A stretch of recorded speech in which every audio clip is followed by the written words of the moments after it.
یہ اس طرح کا تھا کہ کوئی چیز کسی پر بوجھ نہیں بنتی تھی، بلکہ جو دیکھتا جاتا تھا مدینے والے کا غلام بنتا جاتا تھا۔ ہم نا آپ یقین کریں کہ اگر نکل آئے نا، آ جائیں سادگی پہ، سادی زندگی بڑی آسان ہوتی ہے، بڑی آسان۔ یہ جو بچے 4,500 روپیہ لگا کے بال کھڑے کراتے ہیں نا سر پہ، یہ پھر پریشان بھی رہتے ہیں کہ اتنے پیسے لگا دیے، دیکھا کسی نے بھی نہیں۔ اور جو بزرگ ابھی آیا نا، اس نے گھاس کاٹی ہے، بھینسوں کو چارہ ڈالا ہے، کپڑے بس اس نے جلدی سے پہن لیے، صحیح استری، اس کو کوئی فکر نہیں، کوئی دیکھے تب بھی ٹھیک ہے، نہ دیکھے تب۔ نبی پاک صلی اللہ علیہ وسلم نے انسان کو کہا کہ اندر کا بوجھ اتار دے، ورنہ تیرے لیے جینا مشکل ہو جائے گا۔ یہ اتار دے اندر کے سارے بوجھ، یہ جھوٹ کا بوجھ، یہ عداوت کا بوجھ، یہ حسد کا بوجھ۔ اعلیٰ حضرت بریلوی رحمۃ اللہ علیہ ملفوظات شریف میں فرماتے ہیں کہ حسد کرنے والا سامنے والے بندے پہ اعتراض نہیں کرتا، بلکہ حسد کرنے والا اللہ کی تقسیم پہ اعتراض کرتا ہے۔ وہ کہتے ہیں اسے کو دیا ہے، مجھے دینا چاہیے تھا۔ بحث کرتے ہیں لوگ، اپنے گھر بیٹھ کے دلائل جمع کرتے ہیں۔ کبھی کسی شخص کے بارے میں آپ ذرا قرآن مجید پڑھیں اور میرے رسول کریم صلی اللہ تعالی وسلم کی احادیث کا مطالعہ کریں۔ قرآن تو حضرت موسیٰ کی شان بھی بیان کرتا ہے، حضرت یوسف کے تذکرے نہیں بیان کرتا قرآن، جناب عیسیٰ روح اللہ کی عظمت قرآن بیان نہیں کرتا۔ اعلیٰ حضرت بریلوی رحمۃ اللہ علیہ کے سامنے کسی نے شعر پڑھا کہ شان یوسف جو دبی تو وہ بھی اسی در پہ دبی، تو اعلیٰ حضرت فرمانے لگے تمہیں غلطی لگ گئی ہے، میرے نبی کسی کو دبانے نہیں آئے۔ تو بندے بڑے حضرت ہوتے ہیں نا جی، اعتراض تو پڑا ہے، ابھی باٹتے پہ ہے، تو کہنے لگا جی شعر پہ اعتراض کرنا آسان ہے پر شعر کہنا مشکل ہے، تو فرمانے لگے چلو کہہ بھی دیتے ہیں۔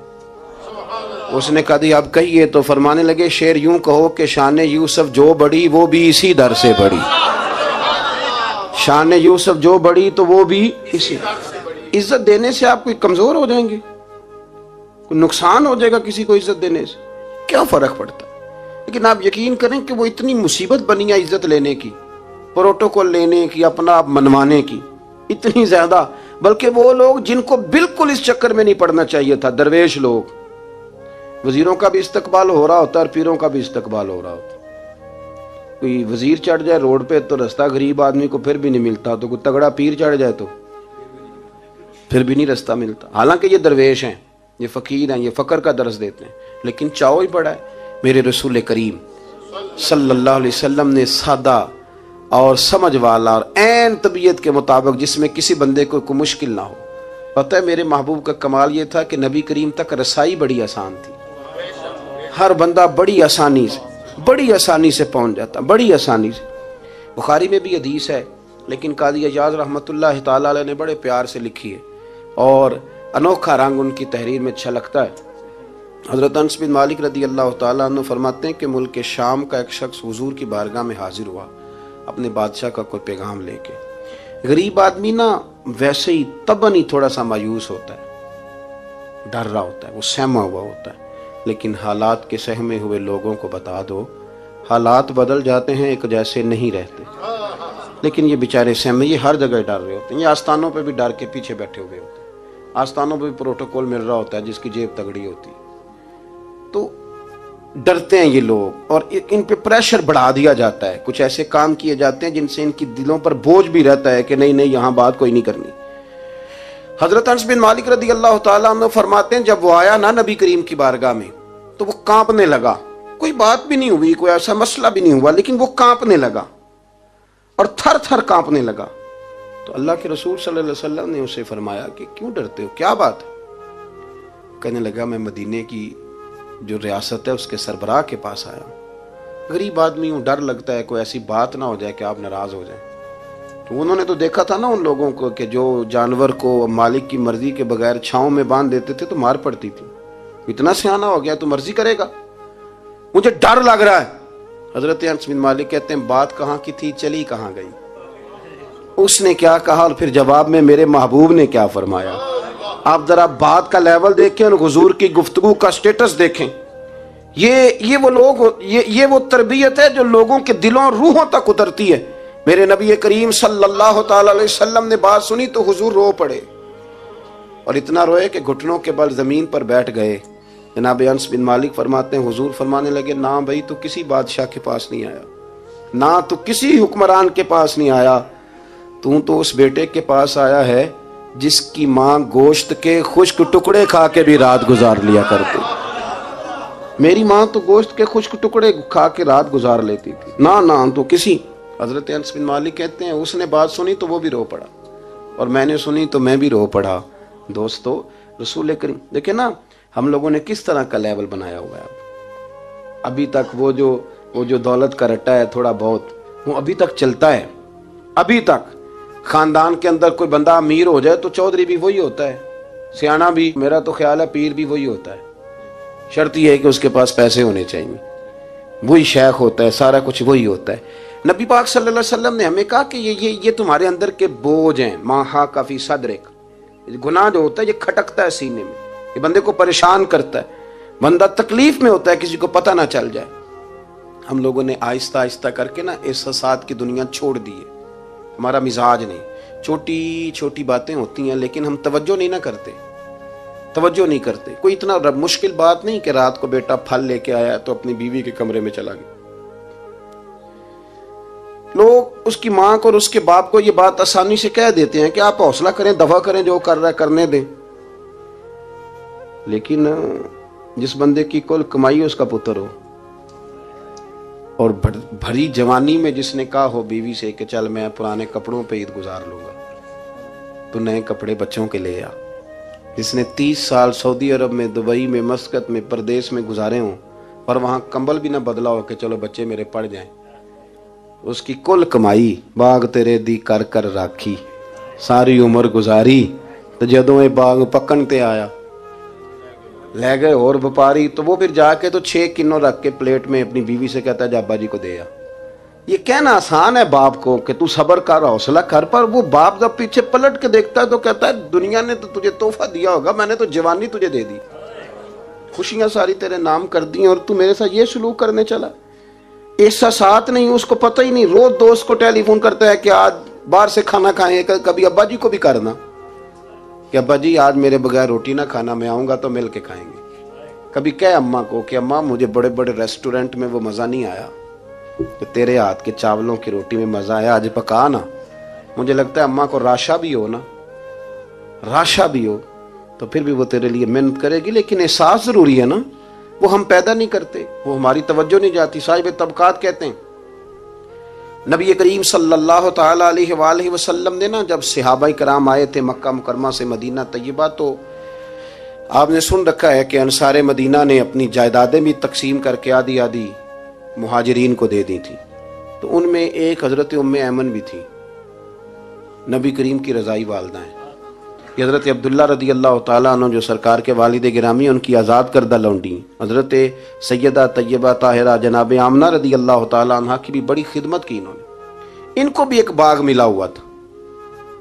جب وہ خیبر کے علاقے فتح ہو گئے, یہودیوں سے بہت سارے علاقے لے لیے, تو اللہ کے رسول صلی اللہ علیہ وسلم نے فرمایا اب اس طرح کرو کہ یہ جو تم نے جائیدادیں لی ہوئی ہیں نا انصار سے, یہ واپس کر دو اور تمہیں اس میں سے دے دیتے ہیں. اور حضور علیہ السلام نے انصار مدینہ سے بھی کہا کہ میں ان کو یہ جائیدادیں دے کے اور تمہاری واپس کرانے لگا ہوں. تو انصار نے تو وہاں بھی بڑا انوکھا جواب دیا کہ یا رسول اللہ ہماری والے بھی رہنے دیں اور وہ والے بھی ان کو دے دیں. وَيُؤْثِرُونَ عَلَىٰ أَنفُسِهِمْ وَلَوْ كَانَ بِهِمْ خَصَاصَةٌ, یہ بھی ان کے پاس رہنے دے. محبوب نے فرمایا نہیں, میرا فیصلہ یہی ہے. حضرت ام ایمن رضی اللہ تعالیٰ عنہ کے حصے میں ایک باغ آیا ہوا تھا, تو محبوب کریم سید عالم صلی اللہ علیہ وسلم نے کہا اماں جی آپ کو کوئی اور باغ دے دیتے ہیں, یہ والا باغ واپس کر دیں. سیدھی سادی بی بی تھی, ناز تھا کہ میں نے حضور کی خدمت کی ہے بچپن میں, ناز تھا. کہنے لگی میں تو نہیں واپس کرتی, یہ ناز ہے, ورنہ حضور کو کوئی انکار کر سکتا, میں تو نہیں واپس کرتی. حضرت عائشہ صدیقہ رضی اللہ تعالیٰ عنہ فرمانے لگی اماں جی یہ آپ کیا کہہ رہی ہیں؟ حضور فرمانے لگے عائشہ آپ خاموش ہو جائیں, یہ بڑھاپا ہے, اس کے احساسات ہیں, اس کے جذبات ہیں. آپ یقین کریں کئی دفعہ بوڑھے بیچارے نا درد سے بات نہیں بتاتے کسی کو, وہ کہتے ہیں کیا کریں, کپڑا اٹھائیں تاکہ پیٹ ننگا ہو جائے, کیسے بات کریں. نبی کریم سید عالم علیہ الصلوۃ والسلام اماں جی کے قریب گئے, کہا اماں جی میرے ساتھ چلو, ایک دفعہ باغ دیکھ تو لو. حضور ساتھ لے کے گئے, ایک باغ دکھایا تو کہنے لگی نہیں میں نے نہیں لینا, یہ مجھے میرے والا ٹھیک ہے. حضور نے پھر دوسرا دکھایا, کہنے لگی یہ بھی نہیں مجھے پسند. محبوب نے تیسرا دکھایا تو کہنے لگی یہ تو میرے والے باغ سے بھی پیارا ہے, یہ میں لے لوں گی. جب وہ مسکرائیں تو حضرت عائشہ کہتی ہیں میں نے حضور کی آنکھوں میں آنسو دیکھے، فرمایا الحمدللہ اس کا دل نہ راضی ہو گیا ہے۔ یہ طریقہ ہے میرے عزیز، تھوڑے احساسات تو پیدا کریں، تھوڑے اپنے جذبات۔ کتنی خود غرضی والی زندگی ہے کہ مجھے صرف میرا ہی خیال ہے، اور جو جہاں بیٹھا ہے نا، پتہ ہے ہم پریشان زیادہ کیوں ہیں؟ میں مولوی ہوں تو میں سارا دن یہی تقریریں کرتا ہوں، لوگ مولویوں کی عزت نہیں کرتے، لوگ مولویوں کی عزت نہیں کرتے، تو میں کہتا ہوں چھوڑیں یہ رٹا، عزت مانگنے کی کیا ضرورت ہے؟ اب منت مانگ کے عزت کرانی ہے؟ چھوڑیں، کوئی ضروری ہے؟ میں اس طرح کرتا ہوں کہ میں عزت کرنی شروع کر دیتا ہوں، میں کرتا ہوں نا 15-20 علماء کی عزت، چلو ہم آپس میں شروع کر لیتے ہیں، تو خود بخود باقی بھی مسئلہ ٹھیک ہو جائے گا۔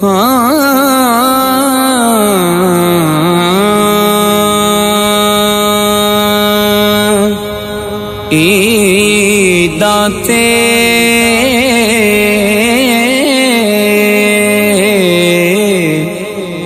شب راتاں آیاں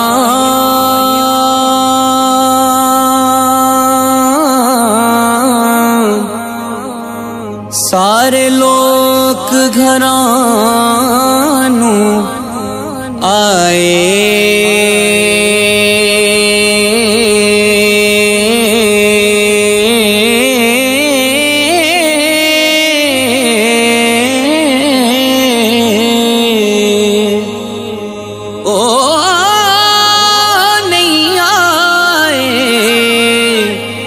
پرت محمد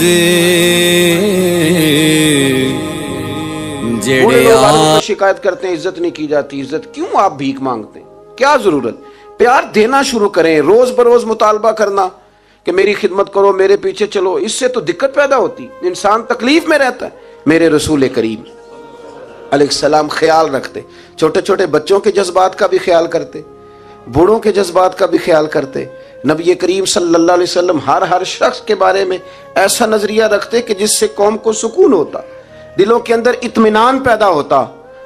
حضرت عائشہ صدیقہ رضی اللہ تعالیٰ عنہ فرماتے ہیں ایک دن گھر میں تشریف فرماتے، اور طبیعت مبارک میں نا بڑی، میں دیکھ رہی تھی کہ بڑا حشاش بشاش ہے سرکار کا مزاج، بڑی خوبصورتی۔ آج غم امت میں حضور اس طرح پریشان نہیں جیسے اکثر ہوتے ہیں۔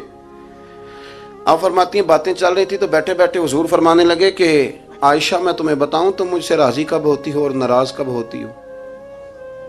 کہتے میں نے عرض کی یا رسول اللہ میں اور آپ سے ناراض؟ فرمایا چل سن تو لینا، سن تو لینا، ذرا بات سننا، ذرا سن تو لے، سننا۔ عرض کی یا رسول اللہ حکم فرمائیں۔ فرمایا تم کبھی کبھی قسم اٹھاتی ہو، ذرا احساس کی شدت دیکھی، لفظوں اور جملوں کا خیال رکھنا، سامنے والے کا اسے آسانی دینا۔ نبی کریم صلی اللہ، دیکھیں نا، میں نہیں پرواہ کرتا جی، اب بیویوں کی باتیں کون سنے، میں نہیں پرواہ کرتا جی فلانا تو ان پڑھ ہے، لیکن جو ہمیں حضور نے ذوق دیا جینے کا، جو تسلی دی ہمیں زندہ رہنے کے لیے، جو ہمیں کہا کہ یہ چیز تمہیں جوان کرے گی، ٹھنڈا رکھے گی، نبی کریم صلی اللہ تعالی علیہ وآلہ وسلم فرمانے لگے عائشہ تم نا کبھی کبھی قسم اٹھاتی ہو؟ کہا یا رسول اللہ اٹھاتی ہوں۔ فرمایا جب تم تھوڑا بہت ناراض ہوتی ہو نا کہ کسی اور زوجہ کے پاس وقت زیادہ گزر گیا ہے، تو پھر تم پتہ کس طرح قسم اٹھاتی ہو؟ تم کہتی ہو مجھے ابراہیم علیہ السلام کے رب کی قسم، اور جب تم راضی ہوتی ہو تو کہتی ہو مجھے محمد مصطفیٰ کے رب کی قسم۔ اور مجھے پتہ ہے، جناب عائشہ کہتی ہے میں رو پڑی، میں نے کہا محبوبہ بات بالکل اسی طرح ہی ہے، لیکن قربان جاؤں یہاں تک خیال رکھتے ہیں آپ، حضور یہاں تک احساسات ہے، یہاں تک فرمایا مجھے پتہ ہوتا ہے کب تمہارا جذبہ کیا ہے اور کب تمہارا رنگ کیا ہے۔ دوستو یہ چیزیں جب نکل جاتی ہیں نا مزاج سے پھر آسانی ہو جاتی ہے، لیکن وہ ہمارا اپنے آپ کو پسند کرنا، اپنی طبیعت پہ ناز کرنا، اپنے آپ کو دیکھتے رہنا اور اپنی تعمیر میں اتنا غرق ہونا کہ باقی ساری خوبصورتیوں سے بھول ہی جانا، صرف نظر ہی کر لینا۔ تھوڑا تھوڑا پیار بانٹیں، اتنا اوپر کھڑے ہو کے نیچے دیکھو گے تو ہر شے چھوٹی نظر آئے گی، کبھی کبھی نیچے کھڑے ہو کے بھی اوپر دیکھیں، انشاءاللہ بڑے بڑے قد والے لوگ دنیا میں ملیں گے، بڑے بڑے قد والے۔ بہت سارے لوگ مجھے کہتے ہیں جی کامل پیر نہیں ملتا، میں کہ نہیں ملتا، پیسے بندے دی جیب ٹھیر سارے ہوں تو پھر کامل پیر کی میں ملے، اور 2 MA وہ کر جائے چاہے سیپلیوں میں ہی پاس کر جائے، پھر کامل پیر کیسے ملے؟ وہ ہو چودھری صاحب اور اس کو پیر مل جائے۔ ان 3 بندوں کو پیر ملتا، اس کے لیے تو تھوڑا نیچے اترنا پڑتا ہے نا جی۔ پہلے جو برتن بھرا ہوا ہو تو اس میں پیر صاحب کیا ڈالیں گے؟ کوئی خالی ہوگی تو شے اندر آئے گی نا۔ اپنی زندگی میں تھوڑا سا لیول. حضرت خواجہ شمس العارفین سیالوی رحمۃ اللہ علیہ، خواجہ صاحب گزر رہے تھے تو ایک بچہ نا، ہمارے دیہاتوں کے بچے جو ہوتے ہیں نا، وہ ان کا اپنا سٹائل ہوتا ہے اور وہ بڑے مست لوگ ہوتے ہیں. اصل مزہ وہی بچے اٹھاتے ہیں جو دیہاتوں کے، وہ جو زندگی گزارتے ہیں بڑی شاندار ہوتی. میں آپ کو تجربے کی روشنی میں کہہ رہا ہوں، میں نے دیہات بھی کھول کے دیکھے اور شہر بھی سارے دیکھے، اللہ ماشاء اللہ ڈھیر سارے شہر میں نے دیکھے، اور میں نے اس میں دیکھا ہے کہ زیادہ سکھی یہی بچے رہتے ہیں جو مٹی میں بھی کبھی کبھی دوڑتے ہیں، ہاں جو سن لیتے ہیں تھوڑی بہت. آپ یقین کریں کہ سارے گاؤں کے بوڑھے ہی دادا ہوتے تھے اور سارے ہی چاچے ہوتے تھے اور سارے ہی. اب تو رٹا بن گیا، اب تو مسئلہ خراب ہو گیا، عجیب سی الجھن لوگوں نے پیدا کر دی. خواجہ صاحب رحمۃ اللہ علیہ گزر رہے تھے تو ایک بچہ بیری کو روڑے مار رہا تھا. روڑے سارے جمع کر دیے اور مارتا جا رہا ہے. اور یہ بچے گاؤں کے جب یہ فائرنگ کرتے ہیں نا بیری پہ، تو یہ روڑے پہلے جمع کر لیتے ہیں تاکہ پھر بے دریغ بغیر رکنے کے اپنا کام کرتے رہیں. تو مار رہا تھا تو حضرت شمس العارفین رحمۃ اللہ تعالی علیہ آپ بھی گزرے، مریدین ساتھ تھے، تو ایک دو روڑا نا حضرت کو بھی لگ گیا. تو فرمانے لگا پتر ذرا خیال کرنا، میں بوڑھا آدمی ہوں، اس عمر میں تو زخم بھی ٹھیک نہیں ہوتے. اس نے بچے نے پلٹ کے دیکھا تو وہ تو جانتا تھا نا کہ چائے سے کیتلی زیادہ گرم ہوتی ہے، مرید ماریں گے. اس نے دوڑ لگا دی، بھاگا اور سر پٹ دوڑا. اور جب وہ تیزی کے ساتھ دوڑا نا، تیزی کے ساتھ، اللہ اکبر، تو خواجہ صاحب نے بھی مریدوں سے کہا اس کو پکڑ کے لاؤ. پکڑ کے لائے تو خواجہ صاحب فرمانے لگے دوڑتا کیوں؟ کہنے لگا جی دو حرفی بات ہے، آپ ماریں گے، آپ کے مرید ماریں گے، روڑا جو لگ گیا. کیا انداز ہے بزرگوں کا، پیار بانٹنے کا. یہ چیزیں انسان کو بڑا میٹھا رکھتی ہیں. آپ یقین کریں پروٹوکول سے نکل آئیں آپ سوکھے ہو جائیں گے، آسان زندگی. خواجہ صاحب رحمۃ اللہ تعالی علیہ فرمانے لگے ویسے تو کر کیا رہا تھا؟ کہنے لگا میں روڑے مار رہا تھا بیری کو. تو فرمایا بیری تجھے جواب میں کیا دیتی ہے؟ کہنے لگا جی وہ تو پھل دیتی ہے. تو آپ فرمانے لگے تو شمس العارفین کو بیری سے بھی کیا گزرا سمجھتا ہے؟ آپ اتر میرے سینے سے لگ، اور جو پھل میں تجھے دوں گا نا پہلے کبھی نہ کسی نے دیا ہوگا. تھوڑا لیول تو نہیں دیکھیں نا. ہمارے بچے بڑی آسانی سے کہہ دیتے ہیں میرے گاؤں کے لوگ جاہل ہیں جی سارے. تو میں کہتا ہوں جاہل کو جاہل کہہ کے جان چھڑانا تو آسان کام ہے، یہ تو آسان کام ہے، پر جاہل کو پکڑ کے عالم بنا دینا یہ مدینے والے رسول کا طریقہ ہے. وہ جہاز میں جو لوگ زیادہ ٹریول کرتے ہیں وہ اس بات کو ذرا آسانی سے سمجھیں گے کہ جو ہمارے دیہاتوں سے لوگ جاتے ہیں نا عمرہ کرنے، اکثر غریب لوگ ہوتے ہیں، کئی تو بیچارے کمیٹیاں ڈال کے جاتے ہیں. تو وہ جب چڑھتے ہیں نا جہاز پہ تو بچہ پڑھا لکھا بیٹھا ہو تو بابا جی کو نہیں پتا ہوتا تو وہ سیٹ نمبر کیسے دیکھنا ہے، تو بیٹھ جاتے ہیں جہاں جگہ ملے، سمجھتے ہیں بس ہی ہیں. تو بچے تنقید کر رہے ہیں جی ساڈے پنڈ دے بندے نہیں سیانے ہو سکتے، دیکھو انہوں نے بس ہی سمجھا ہوا ہے، اور ہنستے ہیں، پھبتیاں کستے ہیں، مذاق اڑاتے ہیں. تو میں کہتا ہوں یار تو اگر پڑھا لکھا ہوتا نا تو تم دروازے پہ جا کے بابا جی کا ہاتھ تھامتا، پھر تو سیٹ نمبر دے کے انہیں بٹھاتا، ہاتھوں تے سیٹ بیلٹ باندھتا، پھر پانی کی بوتل دیتا اور پھر کہتا حضور بزرگوں میں فلانی جگہ بیٹھا ہوں، میری ضرورت پڑی تو دوبارہ بھی آواز دے لینا. پڑھے نا بخاری مسلم. حضرت انس بن مالک رضی اللہ تعالیٰ عنہ فرماتے نجرانی چادر حضور نے اوڑی ہوئی تھی اور نبی کریم صلی اللہ علیہ وسلم جا رہے ہیں، جناب فاروق اعظم بھی ساتھ ہیں. تو کہتے ہیں پیچھے سے ایک شخص نے نا حضور کی وہ چادر، اس میں سرخ دھارے دار تارے تھی، تو پکڑ کے نا اس نے چادر حضور کی کھینچی، تو وہ جو چادر تھی وہ حضور کے گلے میں پھر گئی. فرماتے میں وہ تکلیف محسوس کر رہا تھا تو وہ کھینچ کے نا چادر، تو کہنے لگا میں کچھ مانگنے آیا ہوں.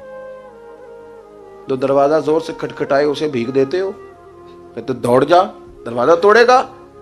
لیکن حدیث کے لفظ ہیں فَالْتَفَتَ إِلَيْهِ فَضَحِكَ. حضرت انس بن مالک کہتے ہیں جب مصطفیٰ کریم نے اس کی طرف دیکھا تو حضور نے مسکرانا شروع کر دیا. یہاں مسکرانا کمال ہے. اعلیٰ حضرت بریلوی کہتے ہیں جس کے گچھے سے لچھے جڑے نور کے ان ستاروں کی نزہت پہ لاکھوں سلام، اور جس کی تسکی سے روتے ہوئے ہنس پڑے اس تبسم کی عادت پہ لاکھوں سلام. حضور نے توجہ کی تو مسکرائے. فرمایا کیا لینے آئے ہو؟ کہنے لگا بھکاری ہوں، کچھ لینے آیا ہوں. چادریں کھینچ کے مانگ رہا ہے. تو نبی کریم علیہ السلام نے دیا کتنا؟ میرے کریم سے گر قطرہ کسی نے مانگا دریا بہا دیے ہیں، در بے بہا دیے ہیں. نبی کریم نے فرمایا یہ دو پہاڑیوں کے درمیان جتنی بکریاں کھڑی ہیں ساری اسے دے دو. دو پہاڑیوں کے درمیان جتنی بکریاں کھڑی ہیں ساری اسے. وہ آیا تھا تو اسے ادب آداب بھی نہیں آتے تھے، مانگنے کا طریقہ بھی نہیں آتا تھا، لیکن گاؤں گیا تو جا کے دین کا مبلغ بن گیا۔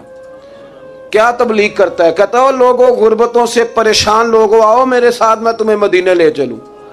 میرے رسول اتنا دیتے ہیں کہ غربت کا ڈر بھی نکل جاتا ہے۔ جب طبیعت کے اندر انسان کے ایک مزاج بن جائے نا، آپ یقین کریں یہ بڑے ٹھنڈے لوگ، مست لوگ، پرواہ کوئی نہیں۔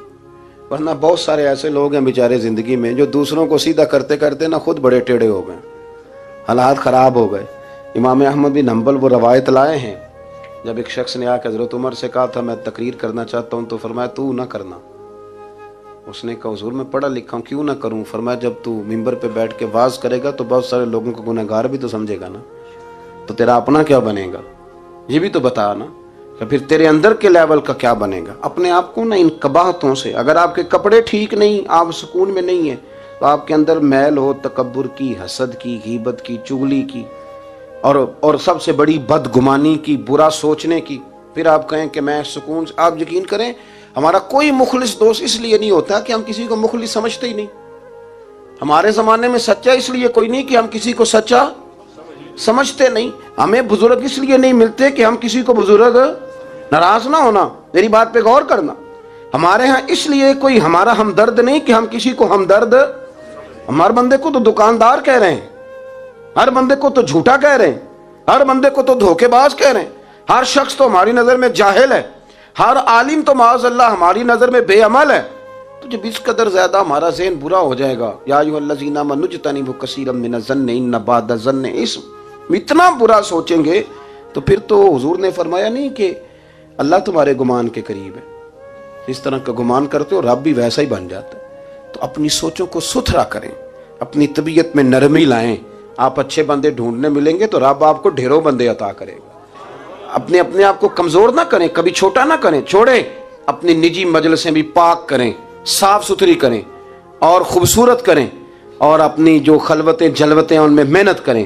اپنے سے دوسروں کو افضل جاننا سیکھیں، لوگوں کا اکرام کرنا سیکھیں، آداب سیکھیں، اور لوگوں کے بارے میں اچھی گفتگو کرنی سیکھیں۔ آپ یقین کریں یہ کام آپ کسی کے لیے کر کے دیکھیں، اللہ آپ کو سکون عطا کرے گا۔ اعلیٰ حضرت بریلوی رحمۃ اللہ علیہ سے کسی نے کہا تھا حضرت جی میرا دل بڑا بے سکون رہتا ہے تو کوئی وظیفہ دیں، تو اس کا خیال تھا کچھ پڑھنے کو بتائیں گے۔ تو فاضل بریلوی رحمۃ اللہ علیہ فرمانے لگے اس طرح کر، کسی بندے کے ساتھ نیکی کر پر اسے پتہ نہ ہو میرے ساتھ کون کر رہا ہے، اسے خبر ہے۔ فرمایا اس طرح کی نیکی کر، پھر رب تیرے دل کو قرار عطا کرے گا۔ وہ جو دکھا کے مسجد میں پیسے دیے جاتے ہیں وہ نام تو ہو جاتا ہے پر سکون لے جاتا ہے وہ، لیکن جو چھپا کے نیکی ہوتی ہے وہ ذرا مزہ کر جاتی ہے۔ اٹھ فریدا ستیا چاڑو دے مسیت، تو ستیں تے رب جاگدا، تیری ڈاڈے نال پرید۔ اٹھ فریدا ستیا تے خلقت ویکھن جا، متے کوئی مل جائی بخشیا تے تو بھی بخشیا جا۔